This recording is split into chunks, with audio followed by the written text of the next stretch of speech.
Thank you, Nate. Appreciate that great introduction. When you're saying nice things, you let people go on and on, right? Nate and I happened to start on the very same day at the Department of Agriculture in Olympia, so we always had that common thread. And we left at almost the same time, too. So I don't know what that says about us, but I very much enjoy being with you this afternoon. A great group. I think you've been here a couple of days, is that right? And so I don't know if it's the first time you've been to Washington, D.C. Probably some of you have been here several times. But this is my first term as a congressman. And just let me tell you that I appreciate when folks such as yourselves come to town to enlighten the Congress about issues that are important to you. It's a big job to be able to keep track of the thousands and thousands of bills that are going through this place. And so if we don't have you to help us point out those things which are important, then it's harder for us to do our job. So thank you very much for fulfilling that responsibility on behalf of your association. As Nate said, I was the Director of Agriculture for the state, and let me just brag a little bit about Washington State's organic department, that Nate was a big part of. I think I can humbly but very honestly say that Washington State is a pioneer in organic production of fruits and vegetables in this country, and our agency reflected that. We truly were a model not only for other state agencies in many ways by producing the list of approved tools that people can use on their organic produce. We were such a model that the coordinator of my division was stolen by USDA, by the secretary himself, to come to Washington, D.C. and put together the organics program for the country. So I'm pretty proud of that fact. We hated to lose Miles, but on the other hand, the country needed to have great leadership, and so we were happy to be able to provide that. We're very proud to have a strong organic industry in the state of Washington. The statistics, I was not currently aware of that, but fourth largest in the country as far as production of organic, is that what you said? Yeah, so a number of operations. Maybe we're not quite there, number 2 in value. So that's pretty cool in itself. So we're very proud of that. I live in the Yakima Valley, if anybody's ever heard of that. We're there's someone that has. We're what I tell people, the miniature San Joaquin Valley of the country. We can raise almost anything and do anything besides those crops that require something of a more temperate climate, because it does get cold in Washington at times. But we can raise a lot of variety of fruits and vegetables. And so I can't tell you the importance of the organic industry to the industry of agriculture in the state of Washington. It's growing. It's growing in popularity, along with the number of farmers markets throughout the state, and I think throughout the country. It's kind of growing hand in hand with that, but also at conventional retail outlets as well. So it's an important part of our entire economic picture in the state of Washington. So a couple of issues I would like to talk about, and I think that they're going to call shortly. We're going to have votes this afternoon, so I may not be able to stay with you very long. But there's a couple things going on right now, and you've probably been talking on the Hill about this. One is GMO labeling. I think one of the key things that people need to understand here in Congress is when you say something is organic, you're essentially saying it's GMO free, and people need to understand that. And so that's one of the issues that, that's something that's almost one of those things that you would just assume they know, but they don't. People need to have that education. I think the other thing that's important that we keep in front of people is that consumers today want to have choice. They want to be able to know what it is they're buying, whether it's conventional or organic. They want that choice. And so we as Congress have to be able to provide them with some kind of a system that gives them reliable information so that the choice they make is based on information that they can trust. And so I think that's very important. So for you being here to help educate members of Congress about those two things, I think, is key.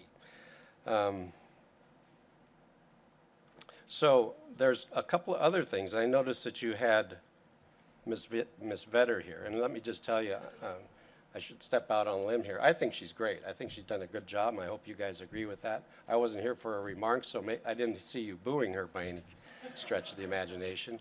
She's done a great job of helping to negotiate the trade agreement that they're working on currently. She's been a great asset, I think, to the Trade Representative's office. I've met with her several times on several different issues that are important to the agricultural industry as we look at trade agreements, and so I just consider her to be a very strong part of the team. And so I was glad to see that she was part of your program. I can't tell you, my crystal ball is not that clear whether or not we're going to get that agreement done, to tell you the truth. It's become a very political issue. The longer it sits there on the shelf, the more things people seem to be finding wrong with it. But there are some good things in it. And one of the things that it works towards, it doesn't quite get us all the way where we need to be, but closer to an equivalency rule so that the products between countries are more similarly regulated when it comes to organic. And so I think that that's an important step. I've learned around here that you win battles incrementally. And so you have to be happy with taking those small steps sometimes. And so there's always going to be tomorrow, and there's always going to be battles to fight and battles to win. So that's something that we will continue working towards as we move forward. Something else I just wanted to quickly talk about too. We have a lot of allies in Congress. Everyone in this room is part of the agricultural industry at least 3 times a day, hopefully, whenever you sit down to your dining room table or wherever you take your meals. But practically speaking, here in Congress, there are, last I checked, only about 15 active farmers and ranchers in all of the U.S. Congress. That doesn't mean we don't have allies across the country in every district. I think we do. But I think it's important that groups such as yourselves understand that sometimes maybe you're talking to people that don't have quite the deep understanding that others do. And so I would ask of you to look at people like me as being an asset, as being an advocate, if I could humbly say that and offer that to you, that I'm not only willing but anxious to be able to help your industry in telling the story and standing up for what's important and helping educate others on the association's behalf. So, so there's lots of things we could talk about, but I think the best thing to do for me is to be able to hear from you. If you've got some questions that you might have of me, would be, and just remember, I've been here a total of 17 months now. I don't quite know everything, but seriously, I'll do the best I can to answer any questions you might have. But I very much appreciate being here with you. The importance of the organic industry in this country is growing. It's an exciting one, and it's one that I think has a bright future. So things that we do here in Washington, D.C. that can help impact that in a positive way, I'd be happy to help you with. So with that, please, are there any questions you might have? You want to ask me about Nate's work performance while he was at Olympia? Sure. I'm Adam Worths, and I work for Organic Valley, and we have about 60 farmers in Washington State. And since you were the commissioner of ag there and now in Congress, one of the issues that I've been dealing with our farmers is water quality. And water quality issues between the state oversight on water and the federal oversight on water. And I just want you to speak to that a little bit, because our farmers talk to me about it all the time. They feel Washington State Department of Ag had really good sort of oversight, and then there was the Department of Ecology that's now examining it. So as somebody who's been in that sort of space, it'd be really good to hear from you, sort of your perspective. Yeah. And as a matter of fact, this is an issue that is I guess you could say, heating up quite a bit here in Washington State, or excuse me, Washington, D.C. Well, in the state of Washington especially, and maybe it's similar in other states, the Department of Ecology has the delegated authority under the Clean Water Act. That's their realm. The Department of Agriculture does have some responsibilities there as well, particularly with the Dairy Nutrient Management Program. And so I'm kind of a local government guy, to tell you the truth. To me, I'm very confident that people in local areas, with some oversight perhaps from a federal level, but the state agencies, local agencies are much better equipped to do a lot of the work as it relates not only to water but other things. And so I kind of bristle at when the federal government tends to, in my estimation, maybe overreach in areas. Certainly we have issues, and certainly we have things that we need to work on, and we are doing that, but I think we're accomplishing those things. We've got a very diverse neighborhood in our state, which is not unlike other states.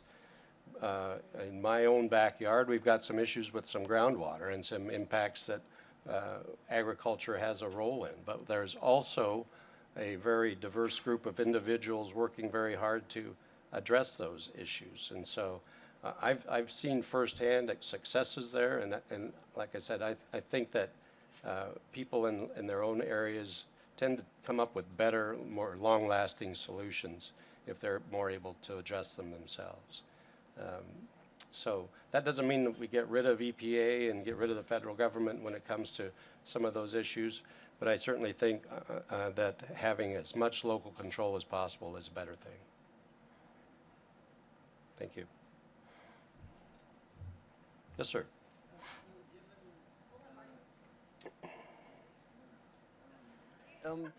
Given your familiarity with the richness of Washington State's organic sector and Yeah. and what it's brought to the table in terms of economic benefits and job creation and really net return for growers, your leadership here in Washington on some of the committees are very, for lack of better words, resistant to embracing the benefits really for rural America and the countryside of organic production. In fact, from an outsider's point of view, they seem a bit negative to embracing it. And so, the leadership of the House Ag Committee, for instance, is one who has never really embraced the idea of, and if you turn around behind you and look at the statistics that the industry grows, it generates economic viability for low-income rural communities, and increases income where organic operations or hotspots are. It has environmental benefits, which we've heard about, nitrate loading and water pollution, et cetera, et cetera. How can we as a community and an industry, have a better conversation with some of your colleagues on the Hill? That will be maybe seeing soon. That's a great question. When I was director of agriculture, I went on a tour of some urban agriculture in the Seattle area. And those of you who are from other urban areas, there's a lot of ag that happens within cities.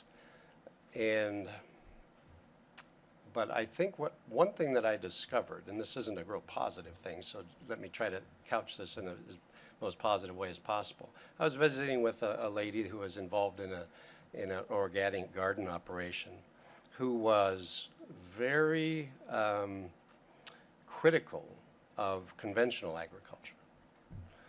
I mean, using some pretty strong adjectives. And so that, that's been my life, right? And so I immediately kind of got my back up a little bit, but we had a nice civil conversation. But I think maybe what's the old saying? You can catch a lot more flies with honey than you can with vinegar, right? It shouldn't be a us versus them kind of a dynamic. I think there is, like you guys know better than I do, there is a growing market for organic products, but there will continue to be a strong market for conventional products. I think we have to not be adverse with each other. We have to coexist and find ways where we can do that. And I think it's possible. I don't think it's a mutually exclusive kind of a thing. Specifically with leadership in my committee, I guess that's a charge you're giving to me to work on that, isn't it? And I would see that. I would accept that. Some parts of the country, organic is not quite as big a deal, or they don't see all the benefits that other parts of the country do. And so I think it comes down to enlightening people about what's happening. So, but I think you've underscored not just within our committee, but also probably in our country as well. We've had that similar kind of a conflict. And people on both sides are guilty of it, wouldn't you say? Yeah. I think so. Good question. Any other questions? Yeah, got him. Yes, sir. I got it, Angie. Thank you. In the ongoing debate over GMO labeling, I guess this is an appeal to your wisdom. Given that the majority of food companies have already agreed to label, what is the other side arguing about? I mean, who are they protecting at this point? And how do we make our argument tomorrow when we're talking about that issue? I think that's a great question. I think what it comes down to, at least from what I understand, is we need to have a uniform kind of a labeling system, not whether we have one or not, but that we don't have something that's not workable for industry, that they can't, that would be so expensive to put into place. So it's more of making a system, or creating a system that doesn't drive the cost of products up too high, and allows companies to be able to conform. I think that's where I'm not involved, and so I should couch that I'm not involved with the discussions going on in the Senate currently. I know they've hit several. I keep hearing reports that they're just about there, and then something happens and it falls apart. I hope they get their act together pretty soon, but from what I understand, that's basically where we are. Not whether we do it or not, it's just how it's done. I'm hearing that is the end of the time that we have. The So hook thank is you out. very much. Well, thank you very much. I appreciate it. Nate, thank you. Good to see you. Appreciate that. Thank you.